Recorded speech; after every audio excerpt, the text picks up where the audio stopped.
বাফুফে তাকে ঘুপ করে চাইছে, কোচ মারুফুল হক তাকে ছাড়া ছক সাজাতে পারছেন না। অথচ শেষ মুহূর্তে এসে সব পরিকল্পনা কি ভেস্তে যাচ্ছে? কেন বাংলাদেশের জার্সিতে মালদ্বীপ মিশনে অনিশ্চিত সাফজয়ী নায়ক রোনান সুলিভান?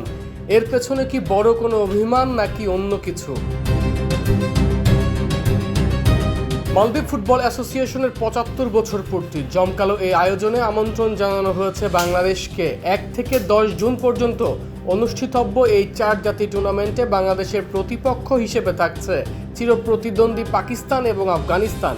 শুরুতে বাফুফে অলিম্পিক দল পাঠানোর চিন্তা করলেও আয়োজকদের বিশেষ অনুরোধে এখন জাতীয় দল পাঠানোর চূড়ান্ত সিদ্ধান্ত নেওয়া হয়েছে।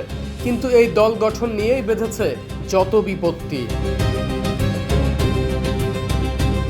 একই সময় বাফুফেকে সামলাতে হচ্ছে দুটি জাতীয় দলের কার্যক্রম। একদিকে সান মারিনোর বিপক্ষে গুরুত্বপূর্ণ ম্যাচ, যেখানে হামজা চৌধুরী ও জামাল ভুইয়াদের মতো তারকারা থাকছেন।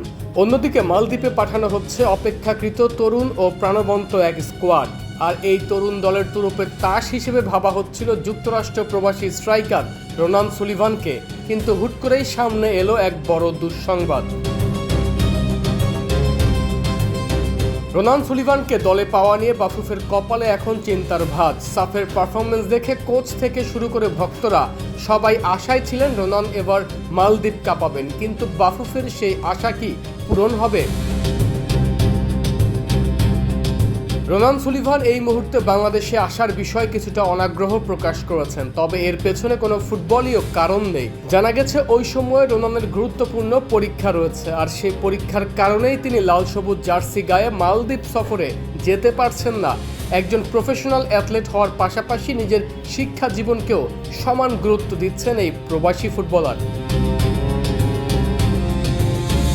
রোনানকে ছাড়া দল কতটা শক্তিশালী হবে এ নিয়ে টুর্নামেন্টের ম্যানেজার শাহিন হাসান জানিয়েছেন, তারা সর্বোচ্চ চেষ্টা করছেন রোনানকে পাওয়ার জন্য, তবে সম্ভাবনা খুবই কম।